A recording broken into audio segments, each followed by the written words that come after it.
남이 나를 사랑하는 것을 이제 자랑으로 여기는 거죠. 자신이 애인을 사랑하는 것으로 잘못 이렇게 착각을 하게 되는 경우도 많습니다. 제가 아주 힘겹고 또 파탄으로 치닫게 됩니다. 이런 결핍을 지나치게 이제 추구하게 되면서 무리를 하게 되는 경향이 있어요. 이용하려고 하는 그런 무의식적인 동기가 있는 사람들도 있어요.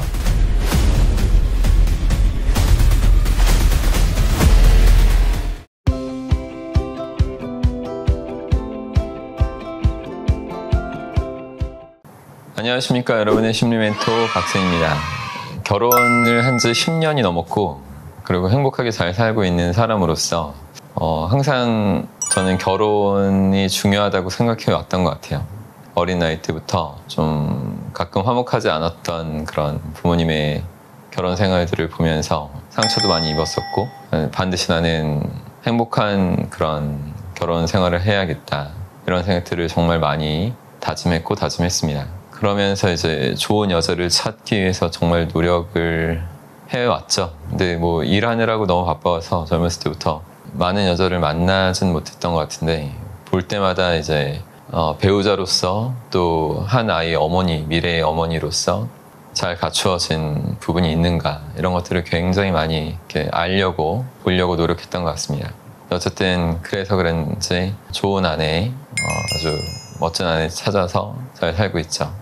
보면 자신의 부모가 행복한 결혼 생활을 하지 못하고 고통스럽고 불행한 결혼 생활을 하는 것을 이제 지켜보면서 성장한 사람이라면 결혼에 대해서 이제 부정적인 인식이 강할 수 있어요. 그래서 속으로 난 평생 결혼 따위 안 할 거야, 이런 생각을 하면서 살아갈 수도 있습니다.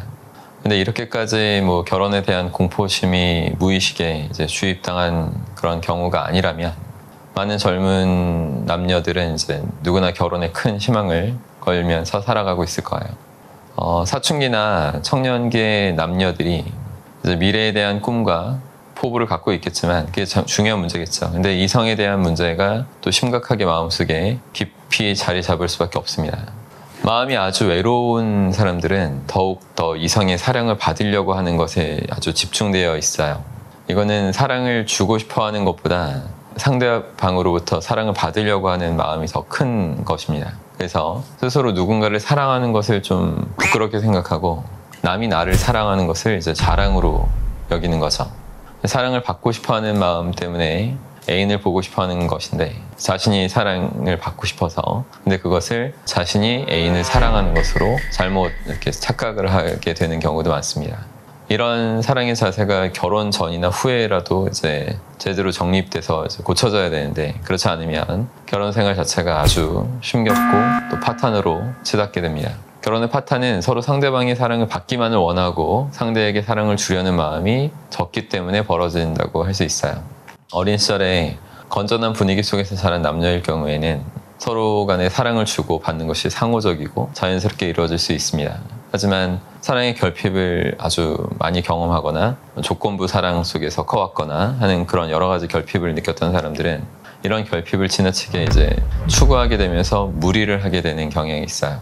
그러니까 돈 문제로 너무 고생한 사람들은 돈에 너무 집착하게 돼서 힘들어하고, 또 반대로 돈을 좀 무시하는 척 보이기 위해서 돈이 생기면 막 써버리는 그런 행동들을 하게 됩니다. 교육의 결핍을 느낀 사람들은 자녀의 성적에 너무나 지대한 관심을 갖고 자녀들을 계속 못 살게 괴롭히게 되죠. 어릴 때 좋은 옷을 못 입은 것이 한이 되는 사람이라면 자녀에게 좋은 옷을 입지 못하면 너무나 심적으로 괴로워합니다. 이런 게 다 결핍에서 이제 비롯된 거죠. 부모와 어린 시절에 유아적인 그 유대 이런 걸 벗어나지 못한 남녀들도 있는데, 남자라면 어머니같이 자신을 항상 보호해주는, 여자는 아버지와 같은 존재를 구하게 됩니다. 결혼한 이후에도 이렇게 유아기적인 관계를 갖고 있는 것을 서로 불만 없이 만족해서 살아간다면 괜찮을 수 있겠지만 그것이 대체적으로 쉽게 일어나는 일이 아닙니다. 그래서 반드시 이것 때문에 또 부부간에 마찰이 생겨날 수밖에 없게 되죠. 결혼이라는 것이 부모 형제로부터 독립되는 그 최종 과정인 거기 때문에 이 과정에서, 독립과정 중에서 정신적인 독립을 성취하지 못하면 이렇게 평생 끝까지 어린아이 같은 그런 정신 상태로 살아갈 수도 있게 됩니다. 행복한 결혼 생활을 하고 싶고 멋지게 살아가려면 이런 정신적인 독립을 성취해야만 하죠. 근데 주변 사람들이 자신의 이기적인 목적을 위해서 이용하려고 하는 그런 무의식적인 동기가 있는 사람들도 있어요. 이런 사람들이 주변에 많을 때는 이런 정신적 독립 과정이 순탄하지 않을 수도 있죠. 결혼 전에 본가에서 원만한 그 대인 관계를 경험하고 아주 뭐 크게 불행을 겪지 않은 사람이라면 시가나 처가 식구들과의 관계가 원만하게 될 가능성이 높습니다. 결혼 전과 결혼 후에는 이 가치관의 변동이 올 수밖에 없어요. 와야만 하고. 근데 결혼을 하고 나서 자기 남편밖에 모른다. 사람들이 그렇게 말하거든요. 자기 아내밖에 모른다. 이런 식으로 부모 형제들이 가까운 사람들이 불평불만을 할 수도 있습니다. 배우자는 부모 형제로부터 이렇게 받을 수 없는 또 정서적 욕구를 충족시켜줄 수 있는 존재이고 죽을 때까지 함께 일생을 의탁하고 있는 그런 중요한 존재예요. 그래서 배우자를 제쳐놓고 부모 형제만 위하고 있다면 그 결혼은 반드시 불행해질 수밖에 없게 됩니다. 부모 형제나 그 친척이나 뭐 친구와의 좋은 관계가 결혼 후에 새로운 차원에서 또 재정립돼야 된다는 말이에요. 독립된 입장에서 이루어져야만 합니다. 절대 부모 형제를 무시하라는 것이 아니에요. 행복한 결혼 생활을 위해서는 결혼 뒤에 우선시 되는 순서가 더 제대로 지켜져야만 한다는 뜻입니다. 언제나 부부 사이가 가장 중요하다는 것을 기억해야 된다는 거죠. 그런 상황에서 부모에게 잘하는 것이 의미가 있게 되고 자녀한테도 잘하는 것이 또 의미가 있게 됩니다.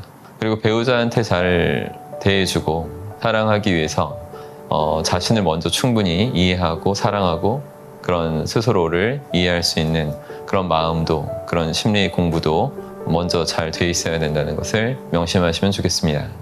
그러면 이제 뭐 더 많은 행복한 부부들이 세상에 많이 생겨났으면 좋겠습니다. 항상 힘내십시오. 고맙습니다.